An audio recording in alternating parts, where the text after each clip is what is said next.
The temperature of this mash is now 61 degrees.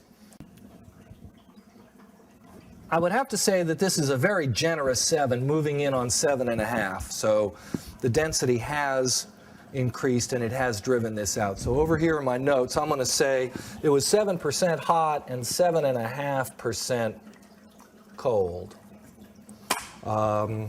Still 14% by the refractometer. Okay, well, it's Tuesday morning around 10:30. And I started running the boiler this morning at about 8:20. We're 112 hours into the run. The sugar had dropped to 2% over here on the hydrometer and to 11% on the refractometer. So there were still unfermentable sugars, or fermentable sugars possibly, that were in the mash, but the carbon dioxide production had slowed down to such a point that I didn't think the batch would last another 24 hours. And so I might be losing a small amount of alcohol production on this run, but we'll see when we take it off and compare it to the hypothetical or theoretical yields for this much starch as to how much alcohol we're actually making, whether I've lost any. And you can see that it is still making carbon dioxide to some degree. Now, a little bit of that is because I'm heating up the tank and it's causing the reaction to accelerate as the yeast are getting hotter and hotter. But what I learned was that you can't put too much water in this barrel, and you can't leave it running in the water all the time, because I started to notice a resonance between what was going on in the tank, and the tank was actually going glug, glug, glug in harmony with the glug, glug, glug down here. And the more water that I had in it and the more back pressure I had on it, the more resonance and moving back and forth of it, what there was. So I decided that I would just test the carbon dioxide outflow with this, and when it wasn't in use, I would just hang it here. And if I had a way to pipe it outside, that would be a great thing to do, because it would make it much more workable in here during the period of time that the mash is running. Carbon dioxide really does, you can smell it, it just builds up in here. Now let's talk about how we're going to weigh out the alcohol.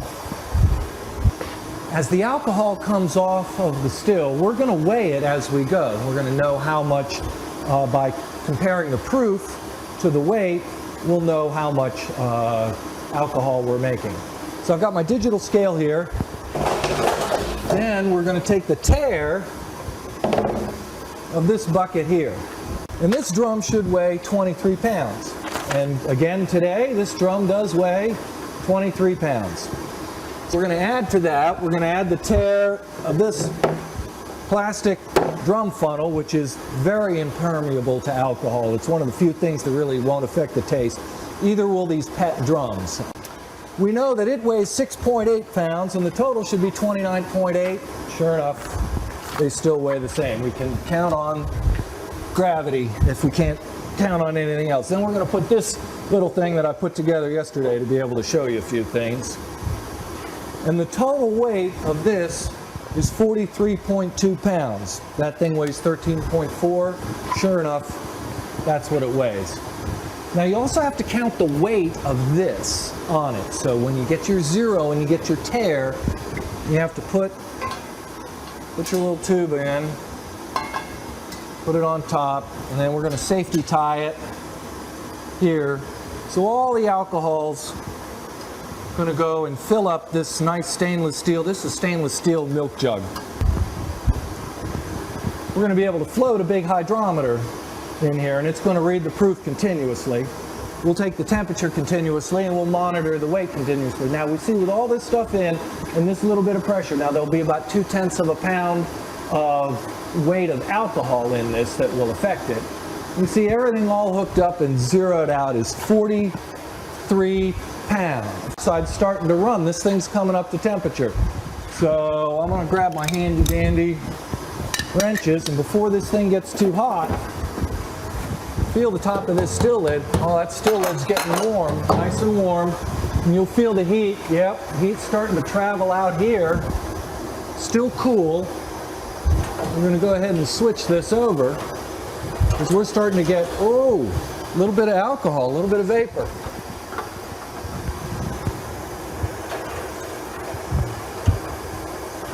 We don't want to lose any of that. So we're going to start throwing it over here into the condensing coil. And we're going to make darn sure that that's open, because otherwise we'll just build up pressure in the still and it'll start to leak out here or through the safety valves. And let's tighten this down. It's time to take the data every 30 minutes off of here. And we saw we're already making alcohol and it's 189 degrees. About 200 degrees, you know, alcohol vaporizes at 173. So you'd think when the top of this tank hit 173, you would be getting alcohol. But you do, but you don't get enough volume to actually generate steam pressure to where you're taking alcohol off in any appreciable quantity. Until this thing reaches about 200 degrees or so. Yesterday I was able to get the chiller fixed. Air Service was kind enough to come over and to help me figure out what was wrong with it. Was that there was a stuck valve. Now I have the water temperature in this tank is 54 degrees, which is nice and cold, and I know that water temperature in that tank is going to be about the same, mid-50s, about the temperature of the shop. But now when I turn it on, it'll cycle on and begin to take heat out of this water in preparation for all of the heat that the steam will be bringing over from the still. Since I know it's running, I'm going to leave it off because I've got some lead time, and there's enough noise in this shop that I don't need to have this running. And I see something good happening here. We're actually starting to fill up. Alcohol is coming out the end.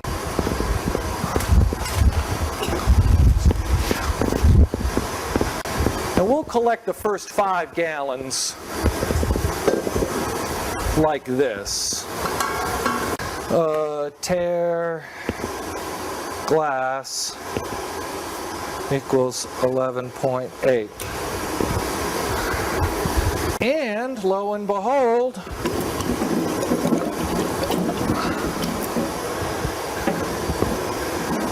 there's alcohol starting to run.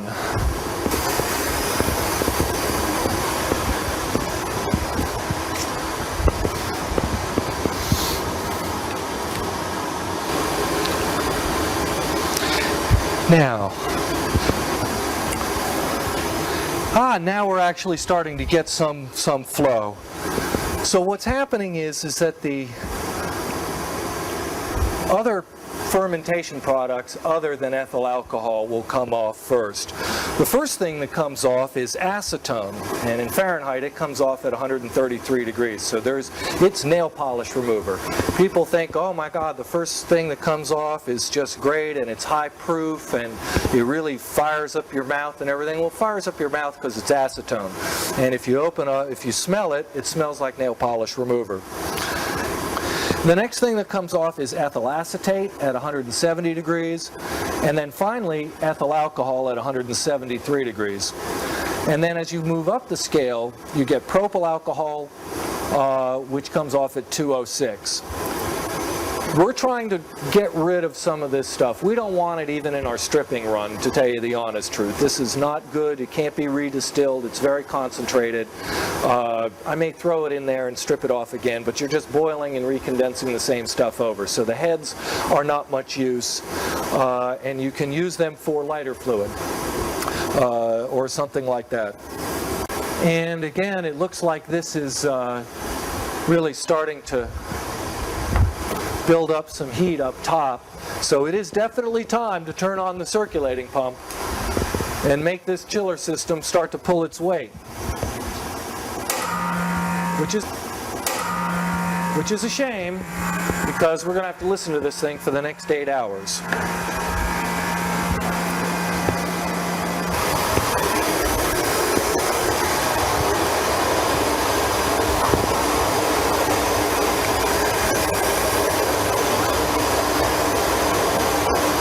spaghetti for 600, only with corn, and that's what I refer to it as spaghetti for 600. We're going to take the proof of this stuff that's coming off first just to see where we are.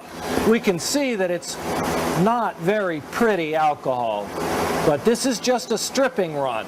We're not trying to make crystal clear double run alcohol. We're only making single run. Now, what we're going to do is proof this alcohol. We'll start out and see if it's 125 proof. What you always do is you start with the highest proof hydrometer that you think it is, because if you drop a low proof hydrometer and you see this one's floating right around 110 proof, okay? But you take a 40 proof, even though it's got a bigger diameter, you take this 40 proof and it's going to go right to the bottom. And now you're screwed. We're back, and we see that this is running about 110 proof. It'll settle out there in just a minute. This thing says just under 109 proof, but we don't know the temperature. We can't really tell the density until we know the temperature. This thing is settled out again just under 109 proof. The temperature is 61 degrees. Fortunately, this hydrometer is calibrated for 60 degrees. That's the standard temperature at which you measure things. But right now, I know that I'm running 110 proof, 109 proof, and I should write that down. So over the course of the run, the proof will drop, and we're going to run it all the way down to below 30 proof if I can get that far today. Okay, we're going to swap this out. We know what this is, empty. And we're just going to move that out of the way. Anything to drink. I mean, it will just wreck your day. And the thing about it is, when you come home from distilling, you'd kind of like to have a drink, because it's usually a 14-hour day, and you can't have one because you've been around alcohol all day, and at my age, there just ain't that much drinking that can go on. And then just kind of choose an arbitrary start time. Start.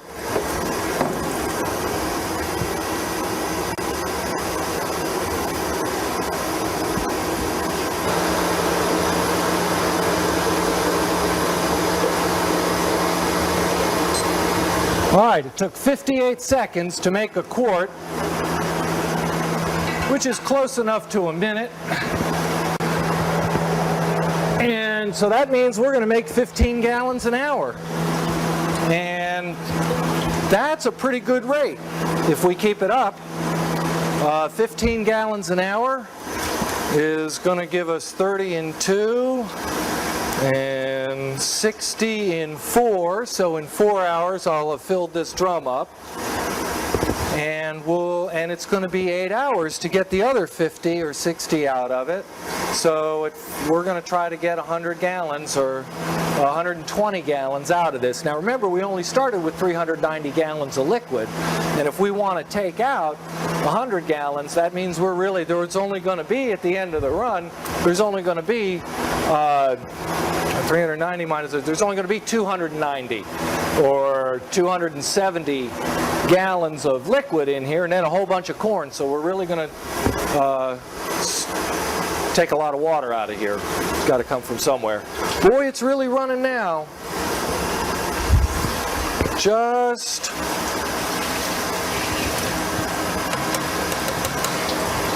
pouring out of there. That's the nice thing about a stripping run. You can just run it and run it and run it, and you don't have to worry about slowing down too much.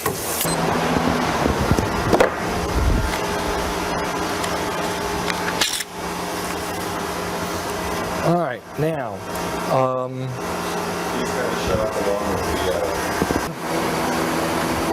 when we do our double run, we want to load this still with 400 gallons.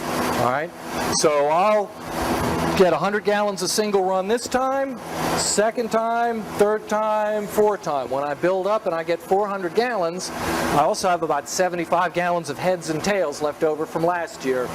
That'll get me a full still. Then we'll do a double run where we use the thump keg, and it will take on the order of 25 to 35 hours because we'll have to slow the still down and get much more of an equilibrium going in order to take off really quality whiskey. This is just a stripping run, as I said. So that's what the course of the distilling season will be like. And it's a 7-day turnaround to do this. So it's going to take 4 weeks solid work in order to get 400 gallons of what's essentially going to be 100 proof liquor. All right, now you can see we're really driving a lot of heat off of here. This 15 gallons an hour is really putting a lot of heat into the top of this condenser. And so the heat has moved down, and the top is now 138 degrees, but the bottom is still running a nice cool 56. So there's a temperature gradient from 56 degrees all the way up to 140 degrees here, and actually it's much hotter up here, but I don't have black paint there. I got to put some there because this laser won't read off of a shiny surface very well, which is why I have these black dots to help me out.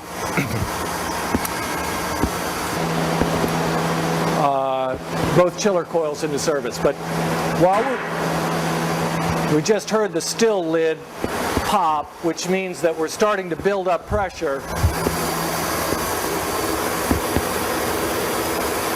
And I'm starting to see a little pressure, and you can see, all right, and you can see that we're going to get a much more powerful blast. Things are really starting to cook.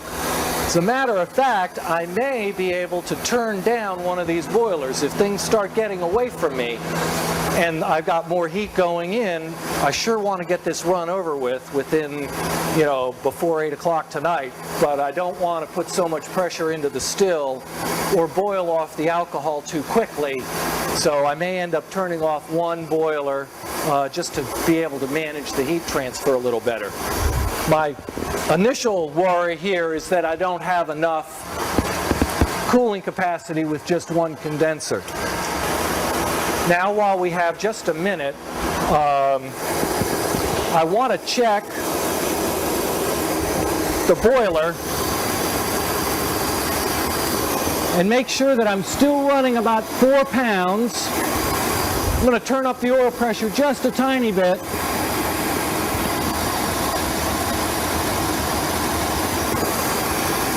To get a good flame, and I'm running about 16 pounds of air, and this boiler is behaving quite nicely. The stack temperature is risen to about 375 degrees, which is getting nice and warm, and the pressure is up here around 45 pounds on both sides, and this thing will get up to 50 pounds. When it does that, this pressure here is going to really jump up to 3 or 4 pounds, and I'm going to have to figure out a way to cycle using this timer on and off this boiler in order to regulate the temperature. I'm pretty sure we're going to get to that point. Now, the other thing I want to do is I want to check on what the stack looks like and whether I'm burning oil cleanly or not. I have waste oil. I have waste oil in here that I collect from transmission shops and other places, and I filter it through a 5-micron filter. Now, but I want to make sure that I'm burning my oil cleanly. So let's just run outside and take a quick look at this. And we can see for the first time in a long time that my stack is burning fairly clean. There's no real waste oil.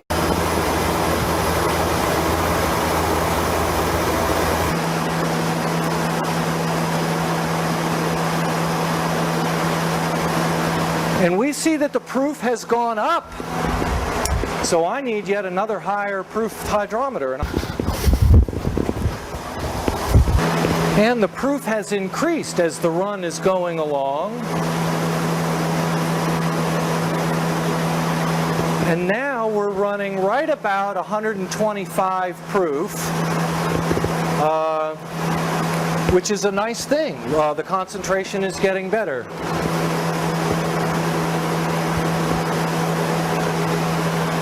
That couldn't be going better. Now we'll take the temperature of the top and the bottom of the tank, and I'll get some data over here. Where's my thermometer? There it is.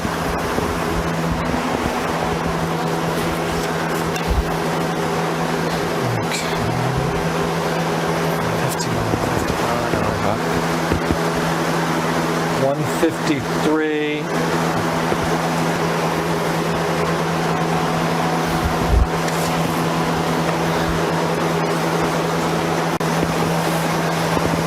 What I can see is that the heat from the still is starting to overwhelm this condensing unit.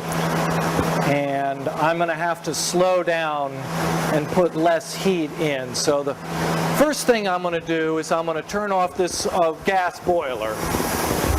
And I'm going to keep an careful eye on the pressure.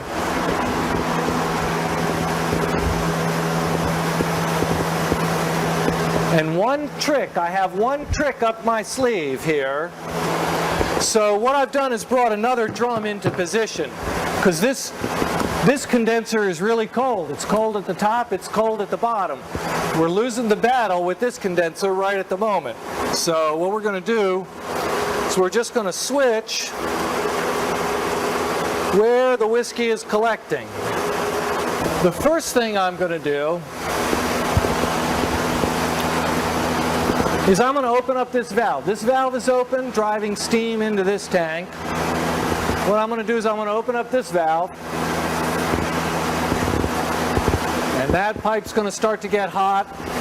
But what it's going to do is it's going to transfer some of that heat over to this condenser, so this one doesn't need it. When that one actually starts running, I may shut this condenser down just for a little while. We're just going to leave things sit for a second and see what starts happening.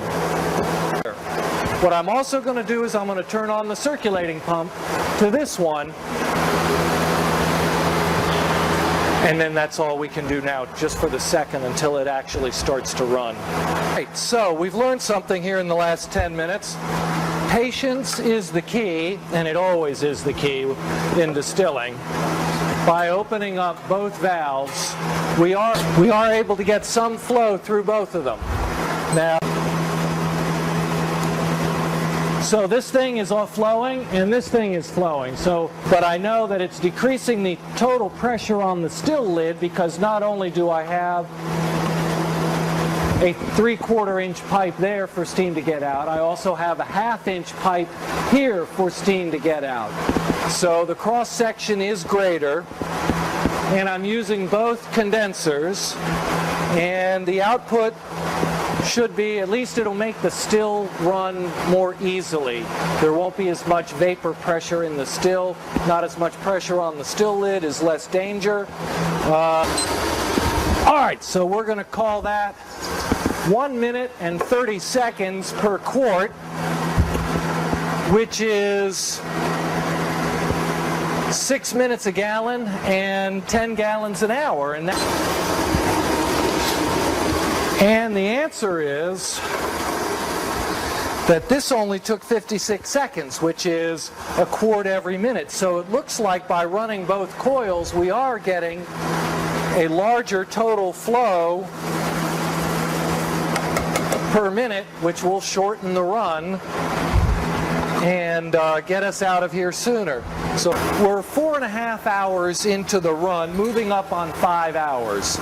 And we've been taking off alcohol for almost 2 hours now. The top of the tank is now 205 degrees, which is why we're getting all the good alcohol out the other end. But I want to point out that the bottom of the tank, despite the fact that we're still throwing a lot of heat in here, I can still touch it with my hands. And it's only 10 degrees still. So we've got a temperature differential in this tank of 100 degrees from top to bottom. Over time, the temperature gradient will move down here, and it'll be 205 degrees farther and farther down into the tank, and eventually the bottom of this tank will finally get hot at the very end of the run. and we'll know the run is over. Also, the proof will go down.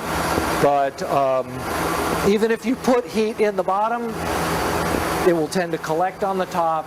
You're always going to have a temperature differential between the top and the bottom of your tank. This just happens to be extreme because we're driving off so much vapor. So it's 6:30 at night, and we're getting towards the very end of the stripping run. I already collected one full barrel in 3 hours, and we have 423 pounds of alcohol in this barrel, and it's going to be about 100 proof over the course of the whole barrel. Then I started the second barrel, and we see that we're up to 449 pounds, so we're just crossing over 450. It's not quite full, and I'm going to run it another 10 minutes, but the proof that we're going to check is showing me that this run is over. The production rate has gone down, and the proof has gone down, and it's time to turn this thing off. So we're going to collect about 900 pounds of alcohol, and tomorrow we'll proof it and see how many proof gallons we made, compare that to the theoretical yield. But we're going to take our 40 to 20 proof hydrometer and drop it in here, and hopefully it will float. And you can see that we're taking about 38 proof alcohol still, even at this very late stage of the proceedings. 38 proof at 83 degrees is really 30 proof. So that's still 15% alcohol. So we're going to call an end to the run at 455 pounds. And I'm going to turn off the boiler and turn off the recirculating pumps. And this will continue to flow. There's still pressure in this still. I want to show you one thing. Bottom of the tank reached 144 degrees. I realized that this laser is not really giving me good readings because the paint is serving as an insulator. So even though I'm supposed to read off a black surface with an emissivity rating of low, it doesn't give me a good reading down here.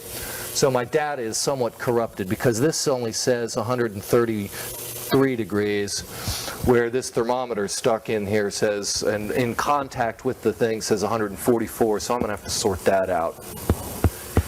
Because we can't take the still lid off just yet. There's plenty of heat in there already, still, but we can, again, take the insulation off.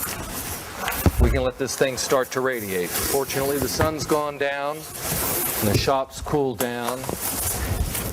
Put our handy dandy blanket up there. This place is going to be a wreck tomorrow. And you want to put these on tight because alcohol, of course, likes to evaporate, and there's nothing worse than spending a lot of time trying to get concentrated alcohol and then not having a bung on tight and losing a few percentage points of proof. All right, and get your handy dandy drum dolly.